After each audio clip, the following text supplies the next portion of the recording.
All season long, Fox's We Are Family has showcased non-famous relatives of celebrities performing amazing solo performances and duets with their hidden famous family member in front of an audience tasked with guessing their identity for money. But Wednesday's 2-hour finale featured a new twist, the first married couple.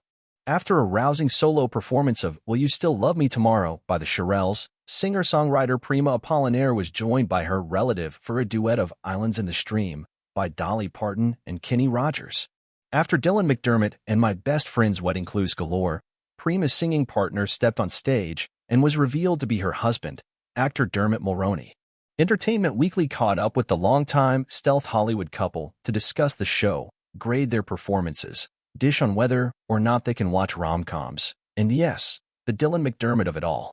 What was your reaction to getting the call to do We Are Family, and were you both on board, or did one of you have to convince the other? Dermot Mulroney: It was such an amazing phone call to get that the show reached out to us.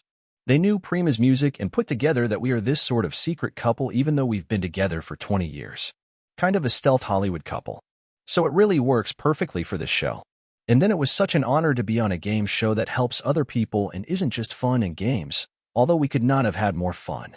Prima Apollinaire: What I liked about the show is that people that actually need money were able to win money. Like I said to him, there's first responders, people like nurses, firefighters, and also people who just really need extra money. So why not? It's fun. We both like to do karaoke together, and we both like music so much. It was actually, for me, it was really an amazing experience to be on television and singing. Of course, with my husband, I play with him all the time in the house. We all play instruments.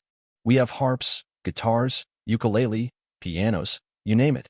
So we're all musicians. But to actually do it and just have people winning money is also very rewarding. I've been singing since I was very little and music is my heart. So it was a great experience. They made it so easy for us. We had so much fun. I wish we could do it again. On the show, Dermot got to give his glowing review of your performance. But Prima, I'm going to put you on the spot. How did Dermot do? Apollinaire: Dermot is an amazing singer.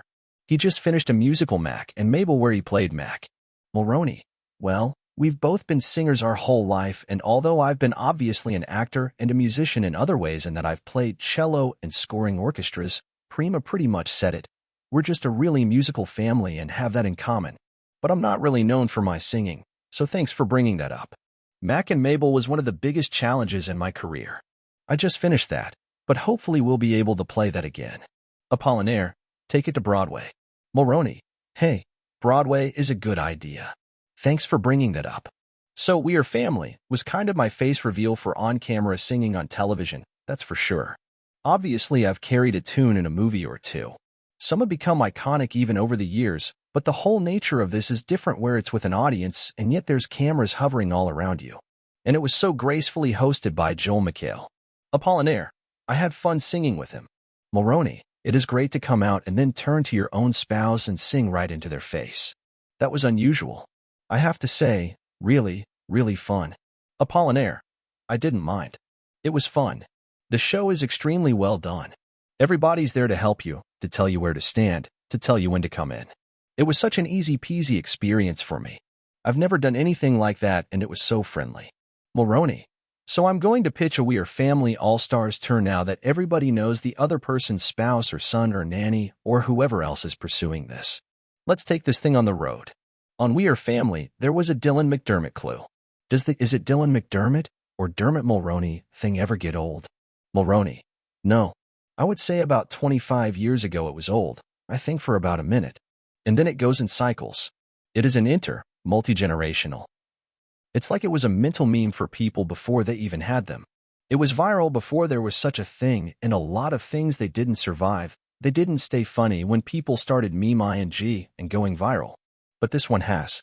It's remarkable. Apollinaire: We're friends with Dylan. We love him. I love him. Mulroney: And now especially just he'll find something funny and text me. Or I'll text him something. I do love him. We are blessed to have him on a parallel universe track in my entire life. And I would argue now that together, we have a larger footprint than we would have had as individuals. We're better for each other than we thought in the first place. It's been amazing, and it's only getting richer as again, younger kids think it's funny too, and it's happening all over again. So stay tuned. There's more humor to come, Enjoy to be wrung out of this bizarre non-identity crisis. Another one of the clues was about my best friend's wedding. I heard that you got to see it for the first time since 1997 thanks to a little screening your anyone but you co-star Sydney Sweeney set up. Mulroney. It was an incredibly touching screening. So yes, I saw it recently projected on the screen with incredible sound and an overall great film watching experience, which was really touching for me, of course. So many wonderful memories, and thanks again when EW did that reunion. Apollinaire. We want my best friend's wedding too now. Mulroney. Yeah, there's a good idea for sure. So it was an amazing film to watch and to aspire to when we were making Anyone But You. Everybody really brought their biggest heart to that movie and nobody phoned it in, because everybody was dedicated to making a great long-lasting rom-com, starting with the great script and director. And that's why it worked, because nobody there was just half there. Everybody gave it their all, and in this case, so much emotion and love, and when you see that on screen, it's irresistible. That thing has been in the movie theaters for 12 weeks, and it's still ranking. It's surpassed numbers we never dreamt of, and it's proof that if you make a good one, people will come to the theater, and they'll keep coming. Now, just last week they opened it on VOD, and it was #1 out of the gate for that first week and continuing in the top 10. So I'm so proud of being part of all these movies that you ask about. My best friend's wedding, too. But the fact that these two kind of have that symbiotic overlap is just an incredible full-circle moment for me, as you can imagine. I'm so thrilled for everybody involved in Anyone But You because of how much everybody brought to those roles. Mulroney. Her 4th album. Laughs, and, like Fox did, once you discover Prima's talent on all of the platforms, anywhere you find music, but also YouTube, of course, you'll see what kind of an amazing library she has, all written and performed and produced by herself. And so I urge anyone to go seek her music. It's really phenomenal. She's a lifetime musician, but it's amazing to watch Prima's self-generated creativity come to fruition. It's really incredible, especially the way they put us together here on Fox. We're so touched, honestly, it means so much to us as a couple. It really was a great bonding experience.